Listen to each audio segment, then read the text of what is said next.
সুদামা একদিন কৃষ্ণের সঙ্গে গুরুগৃহে গুরুমা কৃষ্ণকে আর সুদামাকে বনে পাঠিয়েছিলেন।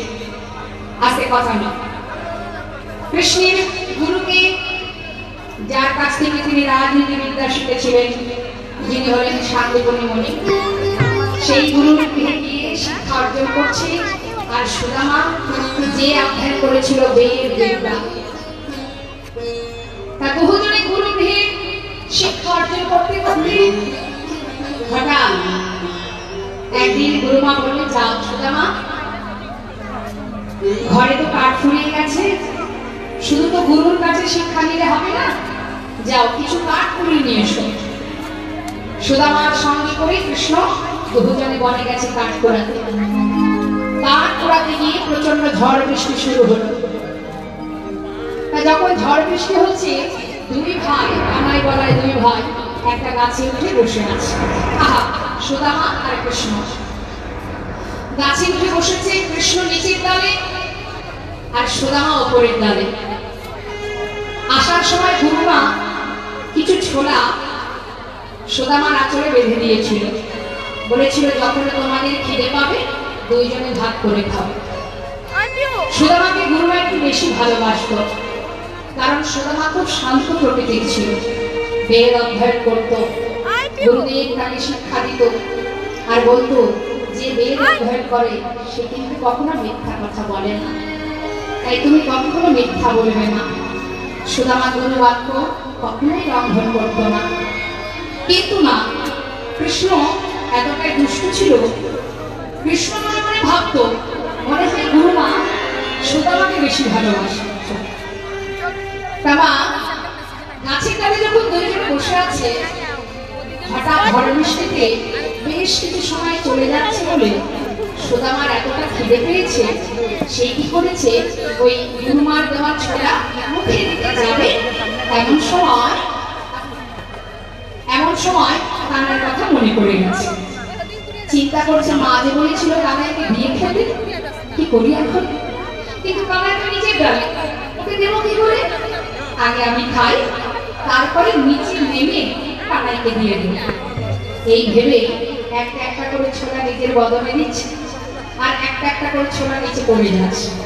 ছোট মানুষ তো মুখে দিচ্ছে, আর বৃষ্টিতে সারা শরীর ভিজে গেছে, ফাঁকা করে কাঁপছে, মুখে দিচ্ছে, একটা একটা করে গালে দিচ্ছে আর একটা একটা করে নিচে পড়ছে। তা যখন নিচে পড়ছে, যে ডালে কৃষ্ণ বসে আছে তার সামনে দিয়ে ছোলাগুলো নিচে পড়ছে। মনে মনে চিন্তা করছে কানাই, বাহ, সুদামা মা যে বলেছিল দুইজন সমান করে ভাগ করে খেতে, তুই একা একা ছোলা খাচ্ছিস, আমাকে তো দিলি না।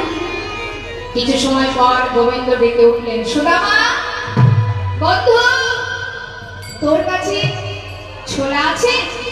আমার প্রচন্ড খিদে পেয়েছে, একটু ছোলা দে না।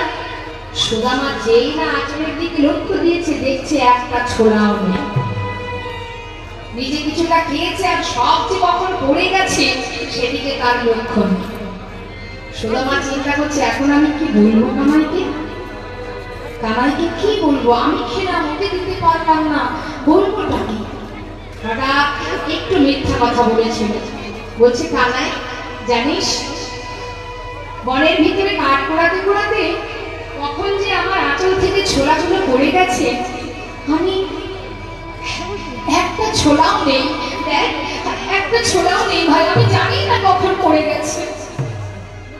গোবিন্দ মনে মনে চিন্তা করছে, তুই ছোলা খেয়েছিস, এখনই ছোলা খাচ্ছিস, আর আমাকে বলছিস ছোলা একটাও নেই, সব পড়ে গেছে, মিথ্যা কথা বললি। মনে মনে ভাবছি, সুদামা যে অন্যায় করলি তুই এর জন্য সাজা তোকে পেতে হবে।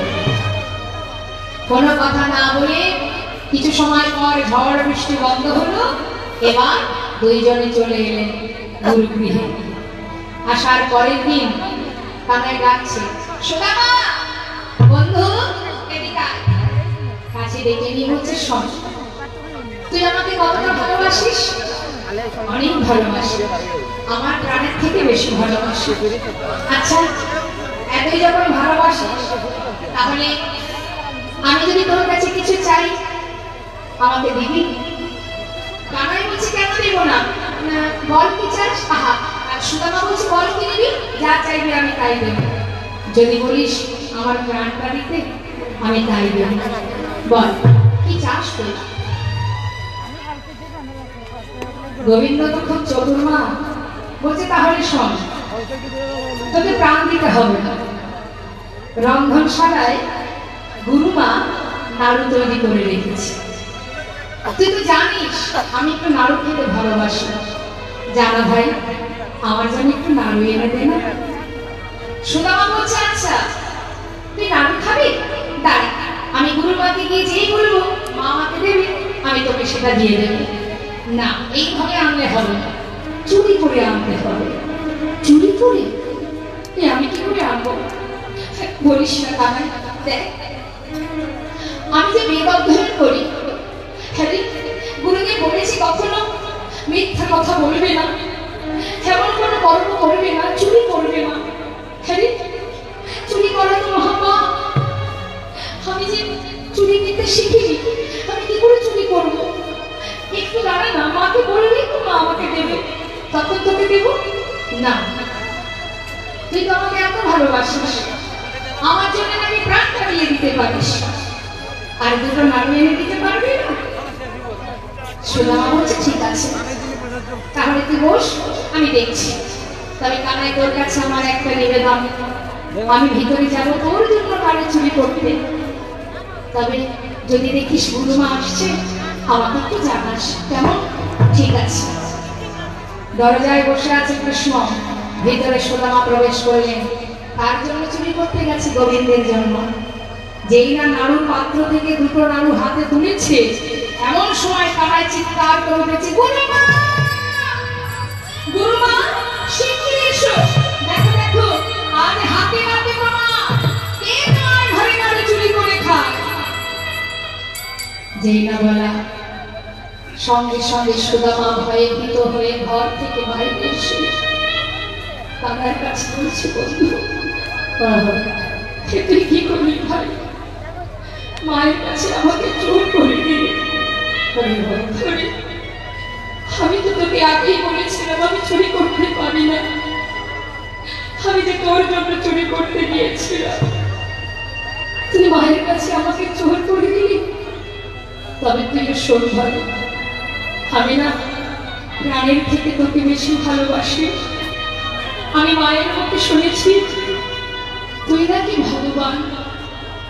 আমি তো জানি না আমি যে তোকে বন্ধুর মতো ভালোবাসি, তাই সত্যি যদি তুই ভগবান হয়ে থাকিস, আজ যে কারণে অকারণে তুই আমাকে মায়ের কাছে চোর করে দিবি, আজ তোর সামনে দাঁড়িয়ে, এই গুরুগৃহে দাঁড়িয়ে আমি তোর কাছে প্রতিজ্ঞা করলাম, জীবনে যদি না খেয়ে মারাও যায়, যতই দারিদ্রতা আসুক না কেন, কোনদিন তোর কাছে হাত থেকে কিচ্ছু চাইব না, কখনো চাইব না, রইল আমার প্রতিজ্ঞা। চতুরের শিরোমণি গোবিন্দ বলে উঠে, তাহলে তুইও শোন, তুই যত সময় আমার কাছে না চাইবি, আমিও কোনোদিন তোকে কিচ্ছু দেব না। এই হলো দুজনের প্রতিজ্ঞা। চলে গেল নিজ ঘরে। ভগবান কৃষ্ণ চলে গেলেন, দ্বারকায় রাজা হয়ে বসে রইলেন। আর এদিকে সুদামা চলে গেলেন নিজ গৃহে। বাবা মা বড় আনন্দিত। মটকমণি গর্বে বুক ফুলিয়ে গোটা গ্রাম ডেকে ডেকে বলে, কে আছো? সবার ঘরে সন্তান আছে, কিন্তু আমার মতো, আমার ছেলের মতো এমন পণ্ডিত কার ঘরে আছে? সে যে বিপ্র হয়েছে, মস্ত বড় পণ্ডিত হয়েছে। গ্রামবাসী সবাই বলে, ঠিকই বলেছ, তোমার সন্তান সুসন্তান, সে যে মস্ত বড় পণ্ডিত। শিক্ষা সম্পূর্ণ করে ঘরে ফিরে এলো মা। কিন্তু ভগবানের কেমন লীলা দেখুন। সুদামার সুখের সংসার, স্ত্রী বিবাহ হলো, সন্তান হলো। প্রভু দেখলেন, সুদামা তুই যখন প্রতিজ্ঞাবদ্ধ আমার কাছে কিছু চাইবি না, তাহলে আমিও দেখতে চাই তুই কত সময় আমার কাছে না চেয়ে থাকতে পারিস। সে যে বড় চতুর মা, একটা একটার পর একটা পরীক্ষা করতে শুরু করলেন। সুদামার জীবনে একটু একটু একটু করে সমস্ত রকমের সুখ সব শেষ হয়ে গেল। মাতা পিতা বিয়োগ হলো, পিতৃ সম্পদ বলতে যা ছিল সব শেষ হয়ে গেল। সে যে পাঠশালায় ছোট ছোট বাচ্চাদের শিক্ষা দিয়ে কড়ি পেত, যে কড়িটুকু পেত, আজ সে পাঠশালাটা বন্ধ হয়ে গেল। সবই প্রভুর লীলা। কেন? বন্ধুকে কাছে পাওয়ার জন্য। এবার অবশেষে নিজের স্ত্রীকে নিয়ে সন্তানদের নিয়ে গাছতলা সার হলো। ঝড় বৃষ্টির মধ্যে দিন যায়। স্ত্রীর অঙ্গে একটা মাত্র বস্ত্র, যার সমস্ত জায়গায় ছেঁড়া, লজ্জা ঢাকার জায়গা নেই। সন্তানদের অঙ্গে কোনো বসন নেই। গাছতলা এসে ঝড় বৃষ্টি চলে যায় তাদের অঙ্গের উপর দিয়ে। এইভাবে দিন কাটে। যেদিন ভিক্ষা পায় সেদিন একসঙ্গে সকলে মিলে সেবা করে, আর যেদিন ভিক্ষা পায় না সারা রাত কৃষ্ণ কৃষ্ণ কৃষ্ণ নাম করতে করতে নিশিত ভাত হবে। এত কষ্ট, এত দুঃখ, এত যন্ত্রণা প্রভু দিলেন, তথাপিও কৃষ্ণ নাম ভুলল না। প্রতিজ্ঞাবদ্ধ জীবনে কিছু চাইবে না, কিন্তু তার নাম নিঃশ্বাসে প্রশ্বাসে জপ করছে। জীবকে শিক্ষা দিচ্ছে, দেখো তাকে ভুলে লাভ নেই। আমাদের জীবনে একটু দুঃখ এলে আমরা ভগবানের মুখটা দেখি না, তার মুখ সেবা তো করে থাক, মুখের দিকে তাকাই না। কেন? তুমি কেন কষ্ট দিলে? ভগবান তো তাকেই কষ্ট দেয় যাকে নিজের করে ভালোবাসে। তাই হরি বল। সুদামার জীবনে সব শেষ হয়ে গেল, তথাপিও কৃষ্ণ নাম ছাড়ে না। একদিন তার স্ত্রী সুশীলা বলে উঠলেন, স্বামী তুমি তো তোমার বন্ধুকে এত ভালোবাসো, শুনেছি সে নাকি দ্বারকার রাজা, তার নাকি কিছুর অভাব নেই। আবার এও শুনেছি সে নাকি ভগবান। স্বামী যাও না, তোমার বন্ধুর কাছ থেকে আমাদের জন্য কিছু নিয়ে এসো। সুদামা বলেন, সুশীলা যা বলেছো বলেছো, আর বলো না। আমি কোনোদিন তার কাছে গিয়ে কিছু চাইতে পারবো না। আমি যে প্রতিজ্ঞাবদ্ধ, আমাকে তুমি এমন কথা বলো না। তুমি দোকান আগে বই আইজি ভাই। সুশীলা বলছে, স্বামী হ্যাঁ ওনতেই বইয়া তুমি বেশ, যেটা খুলতে আমার জন্য না হোক, তোমার জন্য না হোক, সন্তানদের জন্য কিছু চেয়ে নিয়ে এসো। পারবো না। আজ আমি অসহায় হয়েছি বলে তার কাছে গিয়ে হাত পাতবো? বন্ধু হয়ে বন্ধুর জন্য কিছু করতে পারলাম না। দোকান না খুলিয়া তোমার সামনে বই যাও। স্বামী বেশ, পুরা রেডি পজিশনে দোকান বই যাই। দেখুন না, ভক্তিবতী সুশীলা বলে উঠলেন, স্বামী তাহলে একটা কথা বলবো, যাকে তুমি এত ভালোবাসো তুমি তাকে দেখতে যাবে? তোমার মন চায় না তোমার বন্ধুকে দেখায়? সুশীলা তুমি তোমার মনের কথা বলেছো, তুমি বইয়া লাইভ করো, বড় ইচ্ছা হয় তাকে দেখবার। সুশীলা উপায় কি বলো, কি করে যাবো তার কাছে? মিডিলে বই যাও যাও, কোনো বই লই, কোনো বই লই, বন্ধুর কাছে কোনো বই লই, তোরা সামনে নিয়ে যদি কোনো বন্ধুর বাড়ি মাঝে সাথে যায়, সে খালি হাতে গেলেও তাতে কোনো দুঃখ নেই। কিন্তু এতগুলো বছর পর আমি তার কাছে যাব, খালি হাতে কি করে যাই বলো? সুশীলা বলছে, স্বামী আমি যদি কোনো উপায় করে দিই পারবে? সুশীলা বলো না, কিছু উপায় করতে পারবে? বেশ, তুমি ঘরে থাকো, আমি দেখছি কোনো উপায় করতে পারি কিনা। ধনী পরিবারের কন্যা সুশীলা আঁচল পেতে স্বামীকে ঘরে রেখে সমস্ত জিনিস দাঁড়ে দাঁড়ে গিয়ে ভিক্ষা করছে। আমায় ভিক্ষা দাও, তার জন্য, কৃষ্ণের জন্য। লাগরে বাসে ভিক্ষা দাও,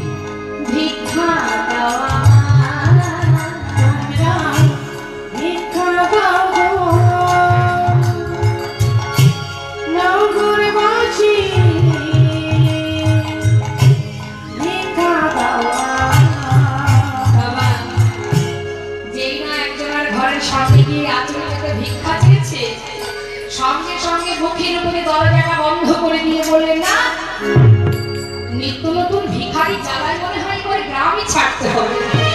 আরে আমার এই কথা থেকে উদয় হলো গো, একে তো আগে কখনো দেখিনি। শোনো, এবারে ভিক্ষা হবে না, অন্য বাড়ি যা। তাড়িয়ে দিল। সুশীলা আবার আর বাড়িতে গিয়ে দরজায় দাঁড়িয়ে বললেন, ভিক্ষা দাও গো, না বাসি ভিক্ষা দাও, ভিক্ষা দাও গো,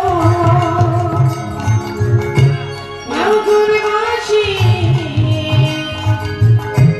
ভিক্ষা দাও।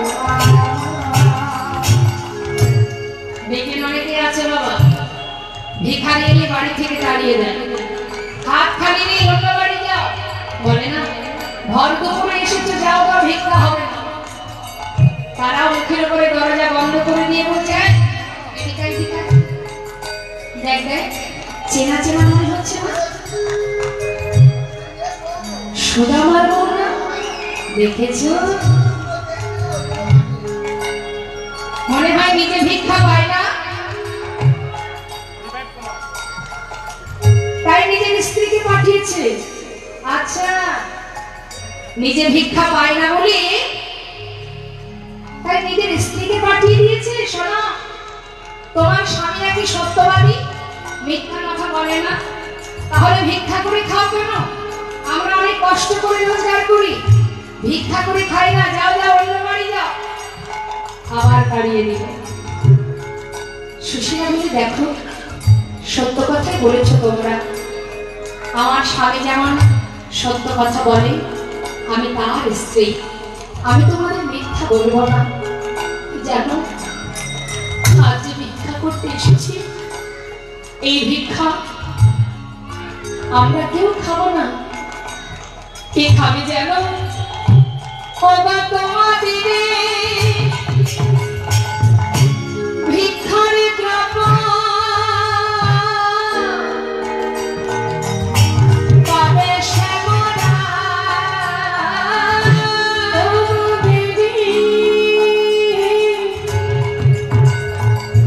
ভিক্ষা দ্রব্য পাবে শ্যামলা, ভিক্ষা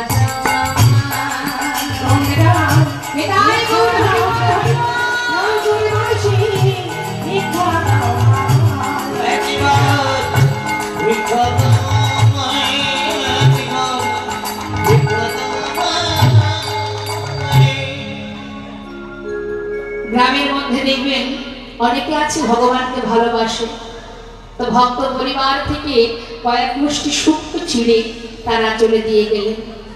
সেই শুকনো চিড়েগুলো ঘরে এনে নিজের অঙ্গের বসনের কিছুটা অংশ ছিঁড়ে তার মধ্যে পুটুলি বেঁধে স্বামীর হাতে দিয়ে বলছে, স্বামী ধরো, আজকের এই ভিক্ষা থেকে একটি দানাও তুমিও খাবে না, আমিও খাবো না, সন্তানরাও খাবে না। যার জন্য ভিক্ষা করেছি তার কাছে নিয়ে যাও। জানো স্বামী, তুমি তো তাকে বড় ভালোবাসো, আমার বিশ্বাস তাকে যদি একবার দেখতে পাও, তোমার জীবনে এত কষ্ট, এত দুঃখ, নিশ্চয়ই একটু হলেও তুমি শান্তি পাবে। যাও। সুদামা সুশীলার কথা মতো সেই চিড়ের পুটুলিতে বুকের মধ্যে করে নিয়ে পাগলের ন্যায় ছুটতে ছুটতে দ্বারকাধুর খেয়ে গেছে। কানাইকে বলছে, ভাই কত বছর পর চলেছি তোর কাছে, তুই কি আমায় ভুলে গেছিস? আমার কথা তোর মনে আছে? মনের বড় আশা নিয়ে বন্ধুর জন্য শুকনো চিড়ে নিয়ে এবার কানাই কানাই বলতে বলতে যাচ্ছে, ডাকছে, একবার দেখা দে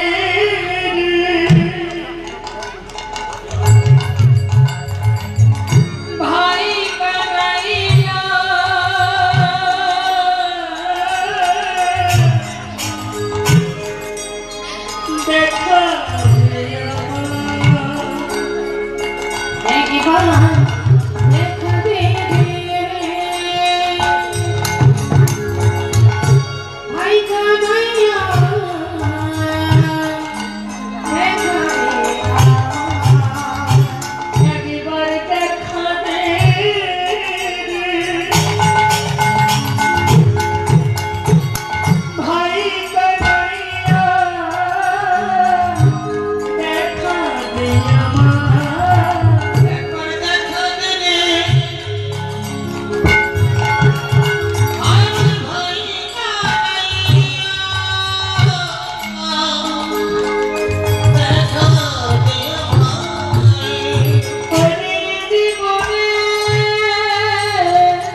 জিজ্ঞাসা করে, বলো না দ্বারকা কত দূর?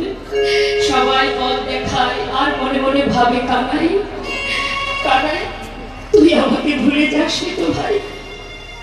পথে যেতে যেতে যখন কিনা দ্বারকায় পৌঁছালো, প্রাসাদ দেখলে, রাজ প্রাসাদ, প্রাসাদ দেখে মনে মনে ভাবছে, আমার বন্ধু এত বড় রাজ্যের রাজা, আর আমি যে দিনহীন কাঙাল। ওর কি আমার কথা মনে আছে?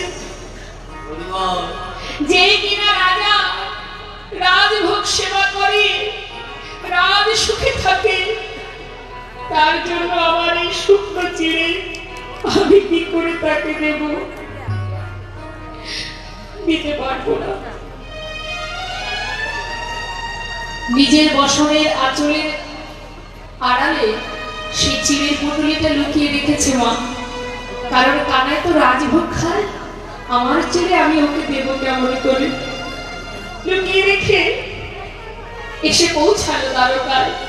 দাঁড়ি যে দ্বারপাল আছে ডাকছে, দাঁড়ি এখানে, এই যে এত বড় রাজমহল, এখানে আমার কানাই আছে।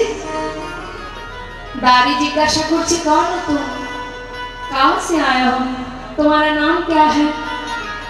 সুদামা বলছে, আমাকে চিনবি না, আমি বৃন্দাবন থেকে আসছি। বল না এখানে কি কানাই আছে, আমার বন্ধু কানাই? दादी बोली उठली, निधर कोई कानाई वाना नहीं है, ये जो राजा है ना उसका नाम है कृष्ण। कृष्ण? अरे ऐ दादी, अरे जे कृष्ण সেই তো কানা, আমাকে একটু ভিতরে যেতে দে, আমি ভিতরে যাব, যেতে দে আমায়। দ্বারপাল বারবার তাকে ঘাড় ধাক্কা দিয়ে সরিয়ে দিচ্ছে। পাগলের বেশ, সারা গায়ে নোংরা দুর্গন্ধ, কাদা মাটি লেগে আছে, তাকে কি করে রাজার কাছে পাঠাবে? মৃদু হাসছে সবাই, এ নাকি আমাদের রাজার বন্ধু। সবাই অট্ট হাসি হাসছে। মহাজন লীলার পাশে দাঁড়িয়ে বলছে, देखो देखो ये गरीबी का हाल, कृष्ण की द्वार पे बेसिवासी लेके आया, बचपन की यार है मेरा शान, यही सोच के आस करके आया हूँ। अरे द्वारपालो उसका नया से कह दो, अरे द्वारपालो उसका नया से कह दो, कि द्वार पे सदा तेरे भाग गया, द्वार पे सदा तेरे भाग गया है, अरे द्वारपालो उसका नया से कह दो,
घर पे सुदामा तेरी माता हरि बोल हरि बोल हरि बोल सुदामा तेरी माता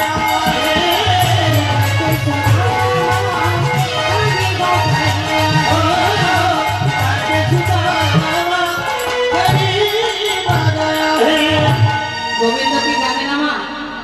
তিনি তো সকলের অন্তরে আছেন। তিনি কি জানেন না যে বন্ধু দ্বারে এসে দাঁড়িয়ে আছে? সবই জানেন, কিন্তু অপেক্ষা করতে হবে, সময় না হলে তিনি যেতে পারবেন না। রুক্মিণী সত্যভামা পাশে বসে বলছে, স্বামী দেখো দেখো কত পথ অতিক্রম করে তোমার বন্ধু তোমার দ্বারে দাঁড়িয়ে, এবার তো তুমি কৃপা করো, যাও একবার তার কাছে। গোবিন্দ বললেন, সময় হলে ঠিক যাব, আর একটু অপেক্ষা করো। এদিকে রুক্মিণী সত্যভামা তিনি সুন্দর করে সাজাচ্ছেন গোবিন্দকে। আর একটু পরেই তো রাসে যেতে হবে, তাই না? আসুন আমরা একবার গোবিন্দকে সাজিয়ে নিই, তারপরে রাধাকে সাজিয়ে তারপর আমরা রাসে প্রবেশ করব। সময় শেষ হতে চলেছে, আর সময় বেশি নেই, রাসের সময় হয়ে যাচ্ছে। তাড়াতাড়ি করে আমরা এবার লীলার দিকে যাব। এবার দেখুন আমার রাধা রানীর রুক্মিণী সত্যভামা তিনি গোবিন্দকে সাজাচ্ছেন। কেমন ভাবে সাজাচ্ছেন? জানে পথের ধারে বন্ধু এসে দাঁড়িয়ে আছে, সাজাচ্ছে মা। কেমন ভাবে আমরাও সাজাতে পারি গোবিন্দকে? আমরাও পারি, যার যার হৃদয় মন্দিরে তাকে বসিয়ে। তো রুক্মিণী সত্যভামা সাজাচ্ছেন কেমন করে? সাজা মোহন তুমি সাজো साजो मोहना तुम्हें साजो साजो मोहना तुम्हें साजो मन फूल चंदन प्रेम राखी बंधने मन फूल चंदने प्रेम राखी बंधने मन फूल चंदन प्रेम राखी बंधने मन फूल चंदन प्रेम राखी बंधने श्रीमती जी पुजारिणी आजा साजो मोहना तुम्हें साजो साजो मोहना तुम्हें साजो साजा मोहन তুমি সাজা সাজা সাজা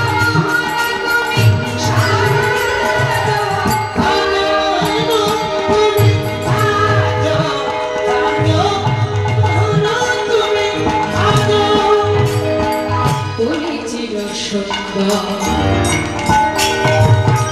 চিরভিলাষী তুমি চির চির সুন্দর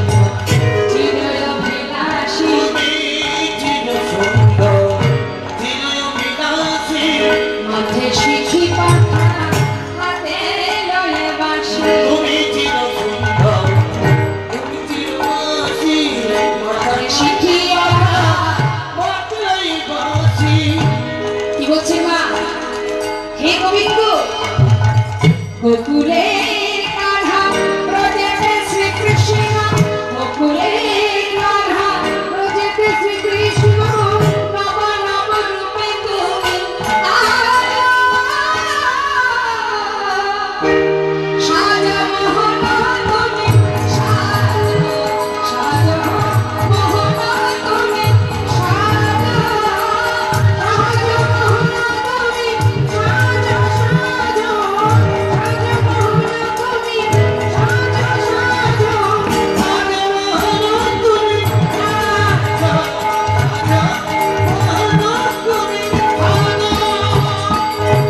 সাজাচ্ছেন। এদিকে হলো কি মা, দ্বারপাল এসে বলেন, মহারাজ আপনার দ্বারে এক ভিখারি, এক কাঙাল, এক পাগল এসে দাঁড়িয়েছে, আপনার সঙ্গে দেখা করবে। গোবিন্দ জিজ্ঞাসা করলেন, নাম কি তার? তার নাম সুদামা। যেই শুনেছে সুদামা, আর কি গোবিন্দ থাকতে পারে? সে তো জানে এসে দাঁড়িয়ে আছে, শুধু খবর পাওয়ার জন্য বসেছিলেন। যেই না খবর পেল, আমার গোবিন্দ ছুটতে ছুটতে চলে কর্ণক প্রচন্ড কৃষ্ণয়া ছিল বসিয়া, ভাইয়া চলিল দেখো সুদামা শুনিয়া, ভাইয়া চলিল দেখো সুদামা শুনিয়া, ধে ধে চলিল সুদামা বলে ধে ধে চলিল, ভাইয়া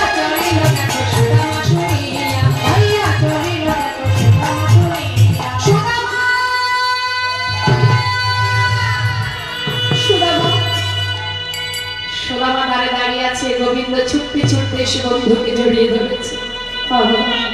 সুদামা বলছে, কানাই এসেছিস বাড়ি? আমার কথা মনে পড়েছে। আমি তো ভেবেছিলাম তুই বোধহয় ভুলে গেলি। আমাকে ছেড়ে দে, কেন জড়িয়ে ধরেছিস? দেখছিস না সারা গায়ে কত নোংরা, তোর গায়ে লেগে যাবে। কানাই বলছে, এতদিন পর এলি, তোকে ছেড়ে দেবো না? তা কি করে হয়? চল আমার সঙ্গে। কোথায় যাব? ভেতরে যাবি না? এতগুলো বছর পর এলি, চল। ভেতরে যে রাজরানী আছে, কি করে যাবো তাদের সঙ্গে? আরে ওই দেখ, বরণ ডালা নিয়ে দাঁড়িয়ে আছে, তোকে বরণ করবে বলে। চল। গোবিন্দ সুদামাকে নিয়ে যখন ভেতরে যাচ্ছে, মা দ্বারকাবাসী দেখে অবাক। আমাদের মহারাজ কত দয়াল, এক ভিখারি, এক পাগল, এক কাঙাল, তাকেও মনে রেখেছে। সাথে করে নিয়ে যখন গেলেন রুক্মিণী সত্যভামা,